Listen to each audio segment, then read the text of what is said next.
ব্যান্ডেল স্টেশনের প্ল্যাটফর্মে অচেনা এক ব্যক্তির দেওয়া খাবার ও পানীয় জল খেয়ে সর্বস্ব খোয়ালেন পূর্বস্থলীর এক পরিযায়ী শ্রমিক। শুক্রবার সকাল নাগাদ অসুস্থ অবস্থায় তাকে পূর্বস্থলী ২ নম্বর ব্লক স্বাস্থ্যকেন্দ্রে ভর্তি করা হয়েছে। রিয়াজ মল্লিক নামের ওই পরিযায়ী শ্রমিকের বাড়ি পূর্বস্থলী পঞ্চায়েতের রাজারচর গ্রামে। সে মহারাষ্ট্রে পাথর ভাঙার কাজ করে। বৃহস্পতিবার বিভিন্ন ট্রেন বদলে বাড়ি ফিরে আসার সময় রাত ১:৩০ নাগাদ ব্যান্ডেল স্টেশনের প্ল্যাটফর্মে এক অচেনা ব্যক্তি রিয়াজ মল্লিককে খাবার ও পানীয় জল খেতে দেয়। এর কিছুক্ষণ পরে সে অসুস্থ হয়ে পড়ে। সেই সময় তার ট্রলি, মানিব্যাগ ও মোবাইল ফোন নিয়ে চম্পট দেয় সেই অচেনা ব্যক্তি। ভোরের দিকে সুস্থ হলে সে কাটোয়াগামী লোকাল ট্রেনে চেপে কোনোক্রমে পূর্বস্থলী স্টেশনে নেমে হাসপাতালে ভর্তি হয়। গিয়েছিলাম মহারাষ্ট্রে কাজে। মহারাষ্ট্র থেকে আমি বাড়ি আসছিলাম। সেই জায়গায় ট্রেন লেট ছিল বলে সাঁতরাগাছি নেমে পড়েছিলাম। সাঁতরাগাছি নেওয়ার পর হাওড়া লোকাল ধরলাম। হাওড়া লোকাল ধরে হাওড়া এসে নেমে দিয়ে তারপরে কিছুক্ষণ পর আবার ব্যান্ডেলে আসি। ব্যান্ডেলে এসে দেখি ট্রেন নেই, প্ল্যাটফর্মে বসছিলাম।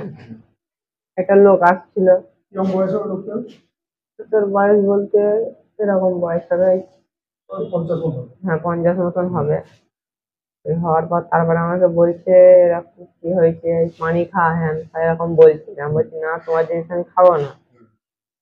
বলছি ঠিক আছে খা খা, এরকম বারে বারে বলছে। তারপরে আমি এক ঢোক পানি খাই। পানি খাওয়ার পর দেখি মাথা ঘুরছে। আমি ট্রেন বেরিয়ে আছে, বিরাট ফরমে বেরিয়ে আছে, তাও দেখি ট্রেন ঘুরছে। তার কিছুক্ষণ পর একটু শুয়েছি।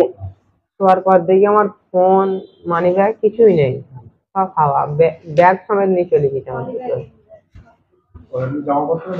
হ্যাঁ সব নিয়ে চলে গেছে, কিছুই নেই। ২-৩ হাজার টাকা ছিল। ফোনটা তো ছিল হচ্ছে ৩৬,০০০ টাকা।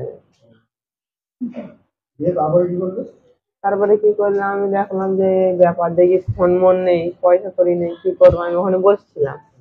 তারপরে কিছু লোককে বললাম এই ব্যাপার। ঠিক আছে, ওই ব্যান্ডেল থেকে আবার হাঁটা ধরে আসলাম, যে সেটা এখানে বলছে এই ব্যাপার।